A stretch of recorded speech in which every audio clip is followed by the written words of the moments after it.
এমন স্নান করানো করিয়েছে, সারা বছরে করাবি না, আর এমন স্নান করাবি বাবা, এক সপ্তাহ জগন্নাথ জ্বরে পড়েছে। হ্যাঁ, জগন্নাথের দরজা বন্ধ।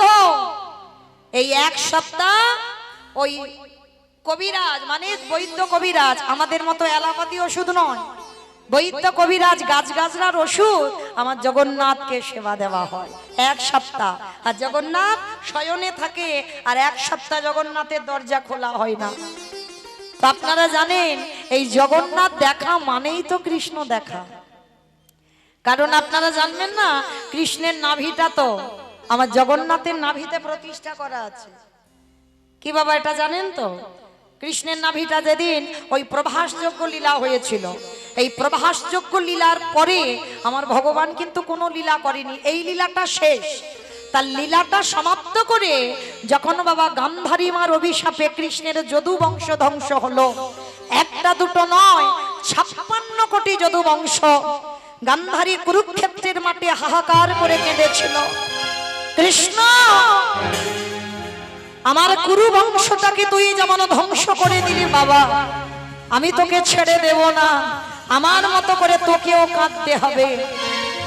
ভগবান কৃষ্ণ হেসে বলেছিল, পিসি বৃথাই তুমি আমার উপরে দোষ চাপাচ্ছ, আমি তোমার 100টা ছেলেকে কেড়ে নিইনি।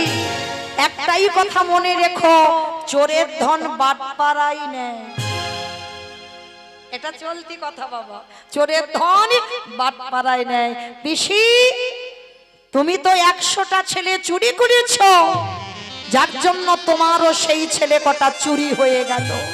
আর শুধু শুধু আমার কাঁধে দোষ চাপাচ্ছ, আমি তোমার ছেলেগুলোকে কেড়ে নিয়েছি। কখনো নয়। তুমি কেন ভুলে যাচ্ছ পিসিমা, যেদিন তোমার পাপের ভরা পূর্ণ হবে সেদিন তো ধ্বংস হবেই হবে। গান্ধারী কেঁদে বলেছিল, কৃষ্ণ আমি মানলাম আমি অপরাধ করেছি, আমি মানলাম আমি ভুল করেছি, আমি দোষ করেছি।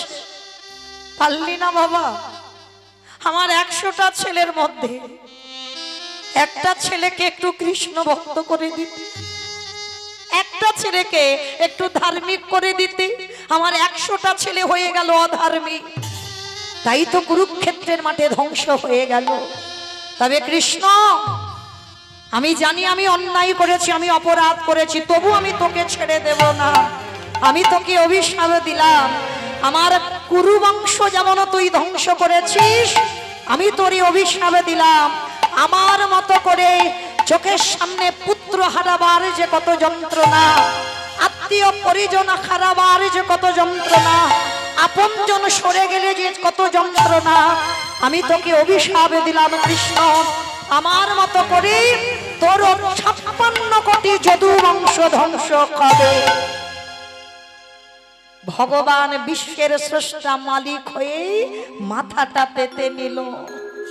পিসি কথা দিলাম আমি ভগবান, আমার শত্রুর মধ্যেও আমি ভগবান বিরাজমান, আমার মিত্রর মধ্যে আমি ভগবান বিরাজমান, আমি সবার মধ্যে বাস করি। কথা দিলাম পিসি তোমার অভিশাপ আমার শিরোধার্য। আর গান্ধারীর অভিশাপ মতো কৃষ্ণের 56 কোটি যদু বংশ চোখের সামনে ধ্বংস হয়েছিল। আর কৃষ্ণকে বাবা যখন বলরাম দাদা প্রভাসের তীর্থে তপস্যা করে প্রাণ ত্যাগ করেছিল, তারপরে আর সহ্য করতে পারলো না ভগবান কৃষ্ণ।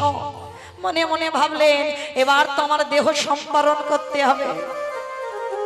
গাছের ডালে বসে রইল আর জরা দেয় একটা পাখির ঠোঁট মনে করে আমার কৃষ্ণের চরণের তলার রংটা কেমন গো, দিব্য ফল। এই দিব্য ফল কাকে বলে? যেটা চলতি কথাই বাবা বলে তেলাকচু ফল। ওই তেলাকচু ফল পাকলে যে রং হয় ওটা কিন্তু লাল ঠিক নয়, পাকলে যে রং হয় মহাজনেরা বলছেন ওই বিম্ব ফলের মতো আমার কৃষ্ণের চরণের তলার রং। আর যখনই প্রাণ ত্যাগ করলো জরা ব্যাধির হাতে, জরা ব্যাধি ছুটে এসে কেঁদেছিল, প্রভু প্রভু আমি বড় অপরাধ করেছি, আমি বড় ভুল করেছি, তুমি ভগবানের জেনেও আমার হাতে তোমার মৃত্যু হলো। আমি কত বড় পাপী। ভগবান হেসে বলেছিল, শোনো জরা, এই পৃথিবীতে যা যা কিছু ঘটে আমার চিত্রপটে। পৃথিবীতে কারোর ইচ্ছাতে, কারোর অভিশাপে আমি দেহ ত্যাগ করিনি। আমি যাকে যে কথা দিই আমি কথা রাখি। তুমি ভুলে যাচ্ছ তুমি কে? তুমি তো ছিলে সেই বালিপুত্র অঙ্গ।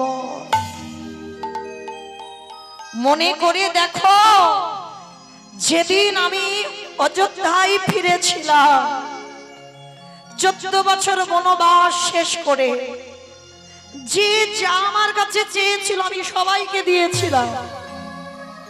অঙ্গ, তুমি সেদিন আমার চরণে পড়ে কেঁদেছিলে,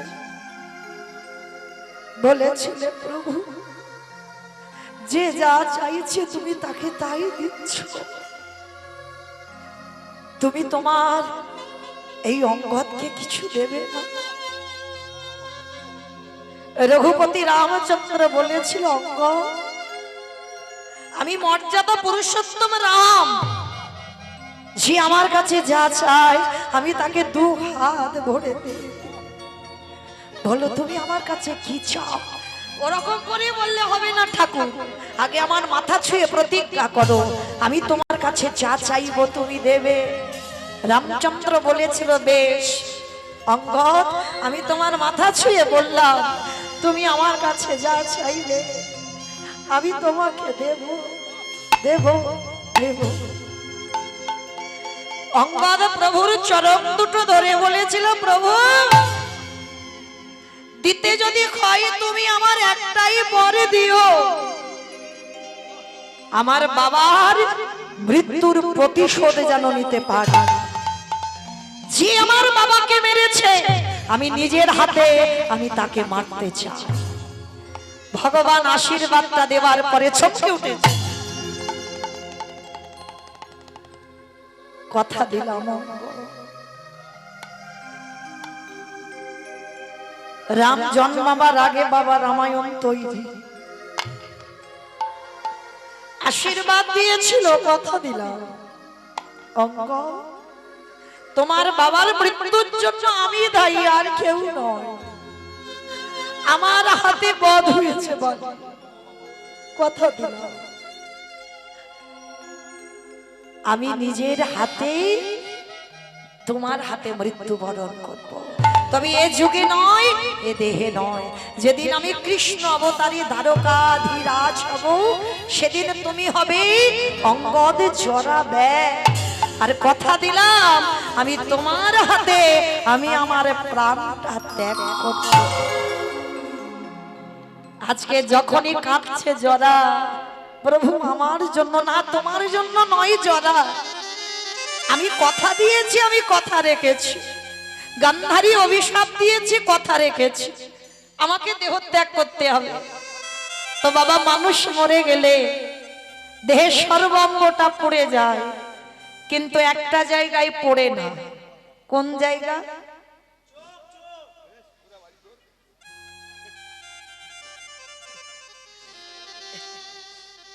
নাভি।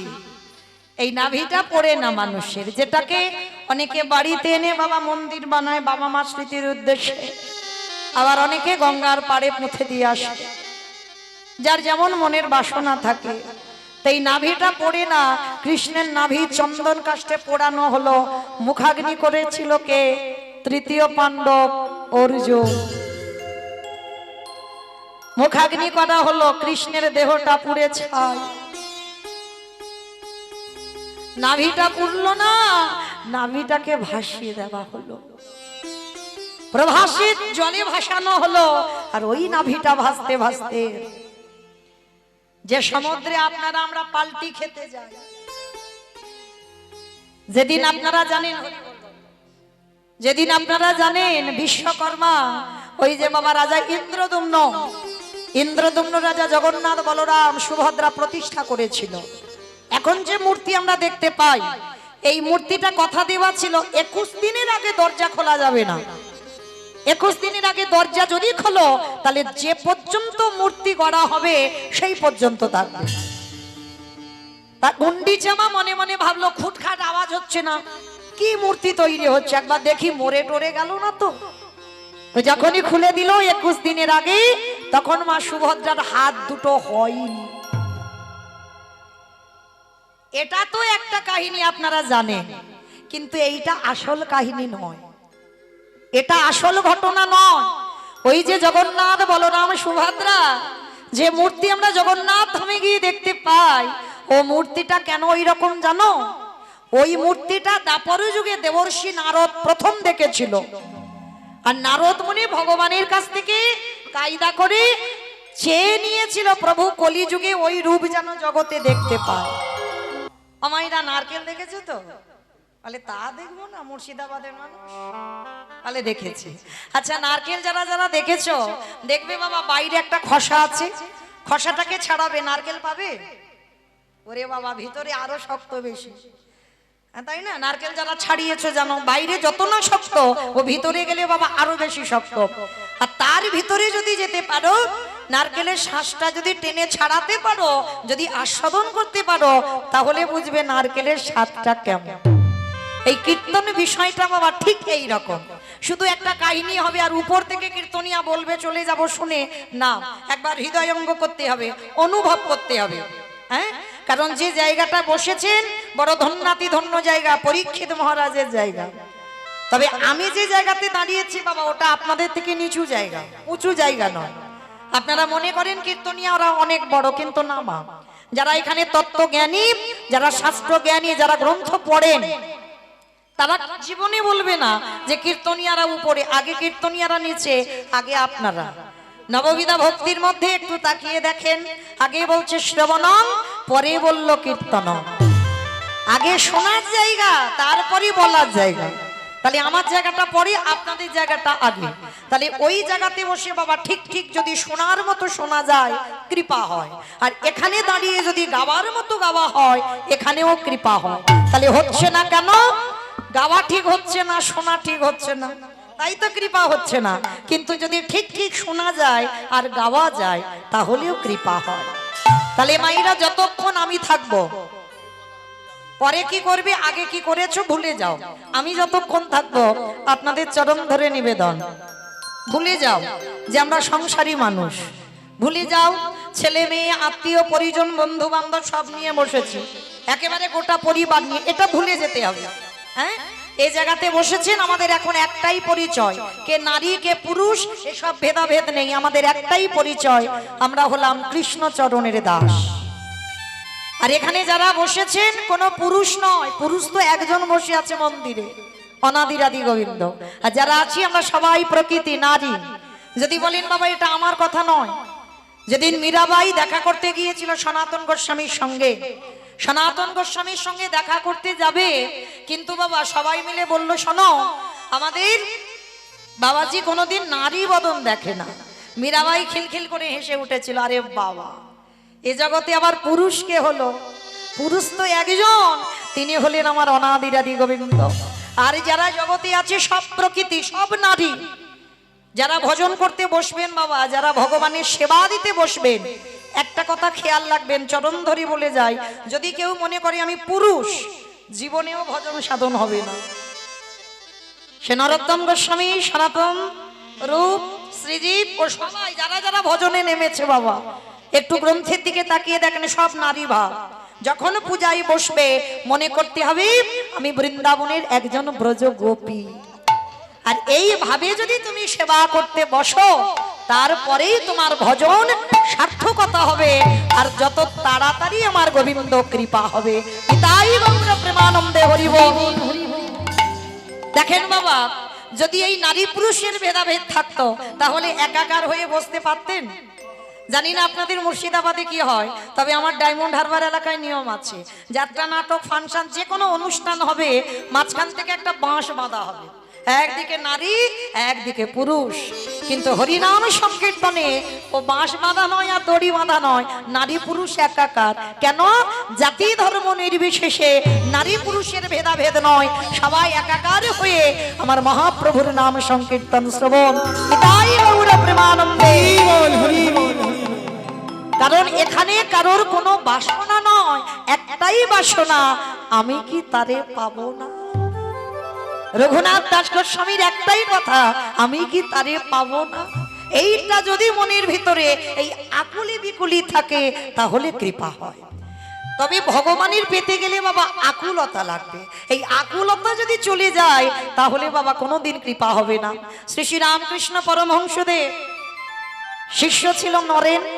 নরেন একদিন প্রশ্ন করেছিল, আচ্ছা ঠাকুর, এই যে ভগবানকে পাবো, আচ্ছা বলতে পারো ভগবানকে পেতে গেলে মনের ভিতরে কিরকম একটা ব্যাপার হয়, কিরকম ঘটনাটা ঘটে, যে আমি ভগবান পাবো, কবে পাবো, আমি বুঝবো কি করে। তো ঠাকুর কি করেছিল, দক্ষিণেশ্বর, যারা গেছেন কলকাতা দক্ষিণেশ্বর কালীবাড়ি, ঠাকুর থাকতো তো ওখানে, মা ভবতারিণী সেবা করত। তো যখন ওই নরেন প্রশ্নটা করেছে ভগবানকে পেতে গেলে মনের ভিতরে কি অনুভূতি হয়, তা ঠাকুর কি করেছে, দক্ষিণেশ্বরের গঙ্গা যাচ্ছে, গঙ্গার জলে স্নানে নেমেছে, নরেনকে ডেকেছে, নরেন এই শালা এখানে আয়। ঠাকুরের বই যারা পড়বেন শালা শালা বলতো। কোন শালা? বউয়ের ভাই না, পাঠশালা না, গোশালা না, তাহলে কোন শালা? শা মানে মুক্তি, লা মানে নৌকা। ওই মুক্তির নৌকাতে ঠাকুর পারাপার হবে। ওই জন্য ঠাকুরের বই যারা পড়বেন দেখবেন ঠাকুর সবাইকে শালা শালা বলে ডাকতো। তবে আমি বলছি না, ঠাকুর বলছে, এখন ঠাকুরের জায়গায় দাঁড়িয়েছে। তো এইবার নরেনকে নিয়ে বাবা গঙ্গায় নেমেছে, আর গঙ্গায় নেমে বলছে, নরেন একবার ডুব দে। নরেন যেই না ডুব দিয়েছে বাবা, ঠাকুর কি করেছে জানো, ওই মাথাটা নিয়ে চুবিয়ে দিয়েছে। আচ্ছা বলো মা, যদি কেউ জলে ডুব দেয় আর কারোকে যদি চেপে ধরে থাকা যায় কি রকম হবে? ভিতরটা একেবারে ছটফট করবে না উঠবার জন্য, হাঁকুপাকু করবে না? তা যেই না চেপে ধরেছে একেবারে মাথাটা নিয়ে এসে, নরেন তো ছটফট করছে ভিতরে, কিছুতে আর ঠেলে উঠতে পারছে না, ঠাকুর চেপে ধরে আছে। অনেকক্ষণ ছটফট করার পর ঠাকুর একেবারে হাতটা ছেড়ে দিয়েছে, আর যেই না ছেড়ে দিয়েছি একেবারে ননে হাস, ওরে বাবা, ওরে বাবা, ওরে বাবা। যেই না রেগে গেছে তো নরেন খুব, ঠাকুর এই জন্য তোমার বলে তুমি পাগল। বলে আরে শালা আমি তো পাগল, যারা জানে না যারা বোঝে না তারাই আমারে বলে পাগল। হ্যাঁ, তা তুই আমারে বলবি এতে তোমার রাগ দুঃখ নাই। আচ্ছা ঠাকুর, আমি তোমারে জানতে চাইলাম যে ভগবানকে পেতে গেলে মনের ভিতরে কি অনুভূতি হয়, তা তুমি আমার এরকম ওই নদীর জলে গিয়ে ওই রকম মাথাটা নিয়ে চুবিয়ে ধরেছো কেন? বলে আরে শোন একটা কথা বলি। আচ্ছা নরেন, ওই যখন তোর ওই মাথাটা জলের ভিতরে চেপে ধরেছিলাম, আচ্ছা নরেন তোর কিরকম ভিতরে হচ্ছিল বলতো? ঠাকুর ঠিক এইভাবে কথা বলে, খুব রসিক তো। তো বলছি কি হচ্ছিল বলতো মনের ভিতরে? বলে ঠাকুর ভিতরটা হাসপাস করছিল, এই যেন বেরিয়ে যায়, এই যেন প্রাণটা বেরিয়ে যায়। বলে শোন নরেন, এই জগতে যারা কৃষ্ণ চরণ ভজন করে, যারা কৃষ্ণ চরণে আরাধনা করে, এই হৃদয়ের মাঝে যতদিন না আকুলি বিকুলি আসবে তারে কৃষ্ণ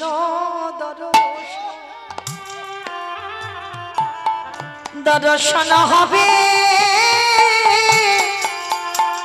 হবে না। কৃষ্ণ বলি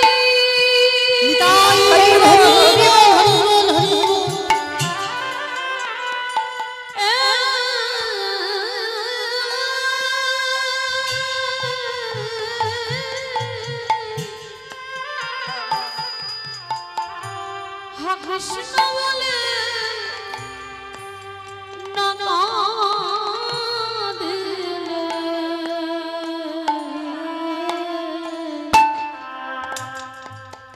তারে কৃষ্ণ দর্শন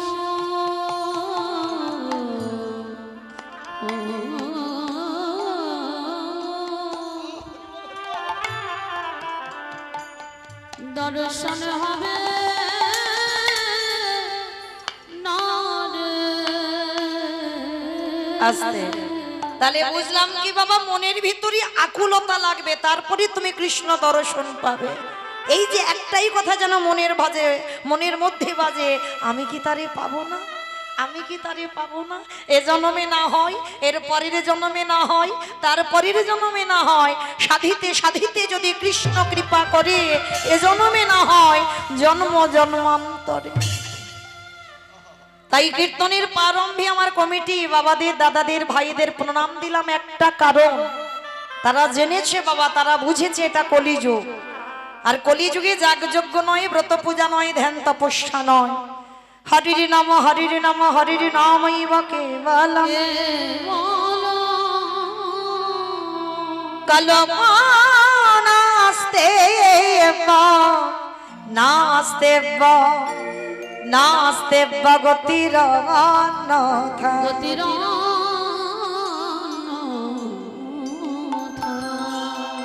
কলির মানুষের হরিনাম ছাড়া কোনো গতি নাই, কোনো গতি নাই, কোনো গতি নাই।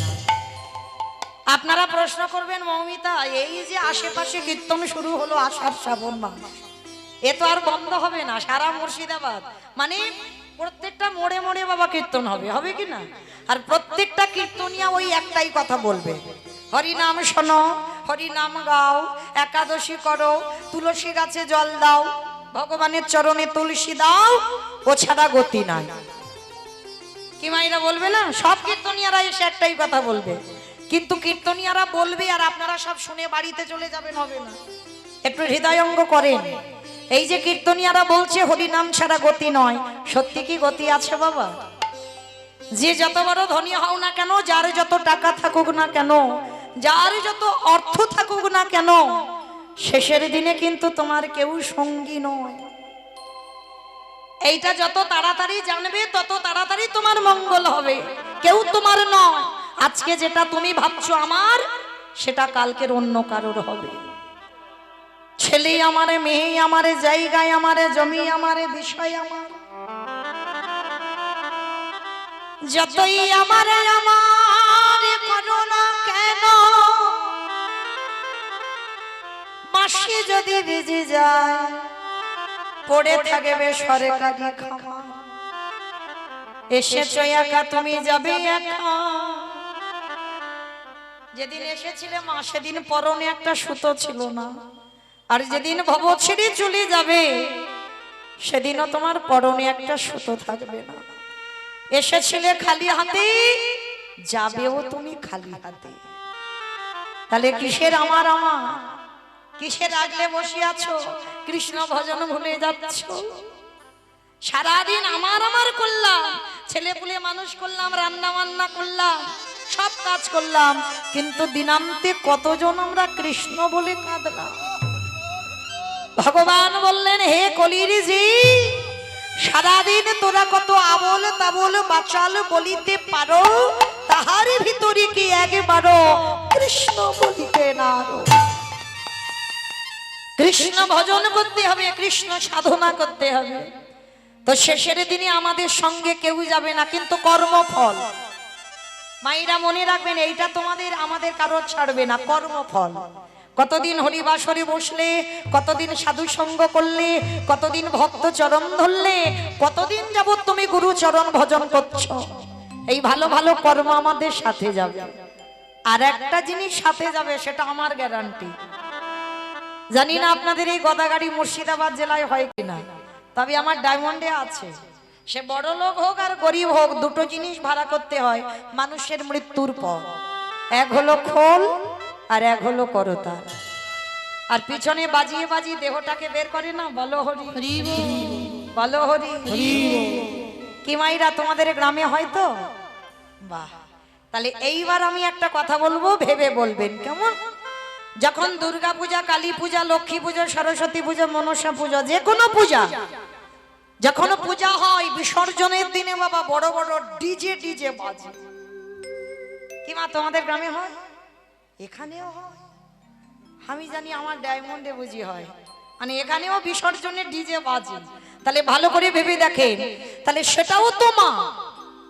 তাহলে মাকে যখন বিসর্জন করতে যাচ্ছ তখন তুমি ডিজে বক্স বাজাচ্ছ, আর যেদিন আমাদের দেহটা কাঁধে করে নিয়ে যাবে শ্মশান ঘাটে তখন কি লরিতে করে একটা ডিজে বাজালে হতো না? হবালে হতো। তাহলে হবাচ্ছি না কেন? এই জায়গায় আমার চৈতন্য মহাপ্রভু শিক্ষা দিলেন, ওরে কলিরিজি এসেছিস খালি হাতে যাচ্ছিস খালি হাতে। তাহলে শেষের দিনে যাচ্ছে কর্মফল, আর কি যাচ্ছে আমাদের? এই হরি নামে যাবে।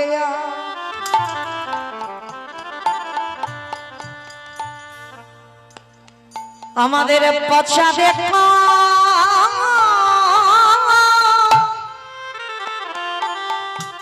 দেখো যাবে যেদিন তুমি নিতাই গৌর প্রেমানন্দে হরি বল হরি বল।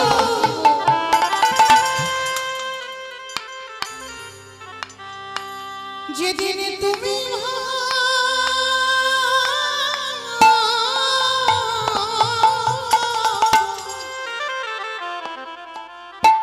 হরি বল হরি বল। ওই ভাব পারে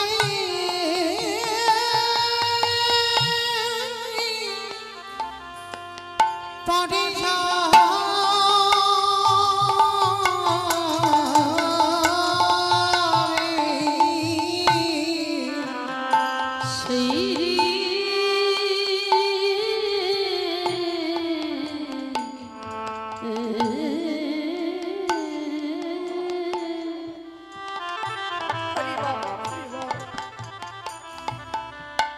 সেই দিনে নামে যাবে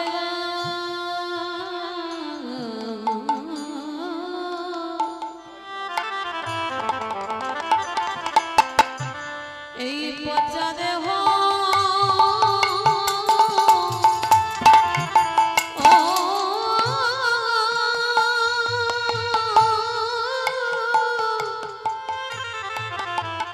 দেহ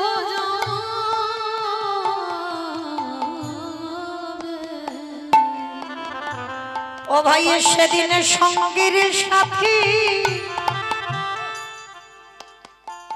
আমাদের কেহ থাকবে না। যেদিনে ভব ছেড়ে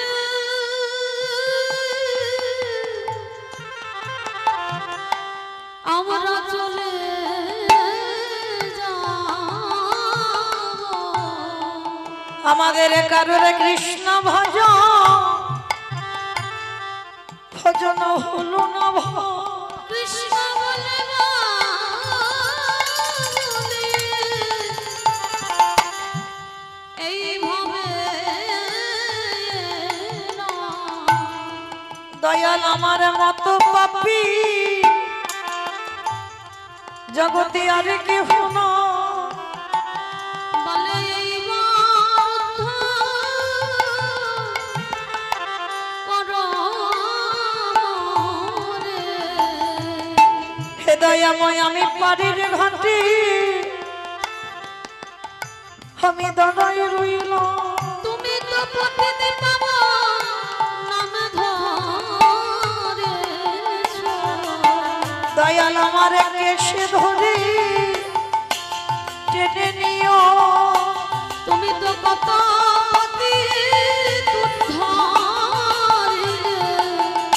হে দয়াল তুমি বিনে আমার গতি নাই।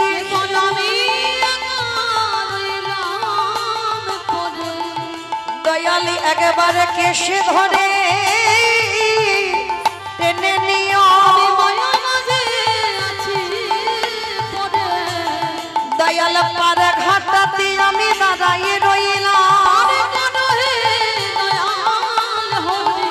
যেন আমার চরণ ছাড়া করো না দয়া। শুধুই জন্মে না জন্মে জন্মে আমি পতিতে বলে পায়ে ছিল না।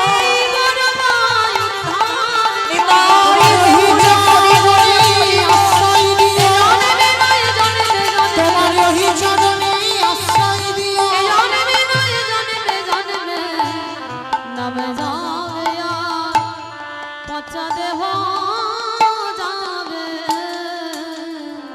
আস্তে। শিশুকালে কৃষ্ণ ভজে কৃষ্ণ পাবার আসে, কৃষ্ণ পাবার আসে, অগ যৌবনেতে কৃষ্ণ ভজে আসে বা না আসে, আসে বা না আসে, অগ বৃদ্ধ কালে কৃষ্ণ ভজে জমের তন আসে।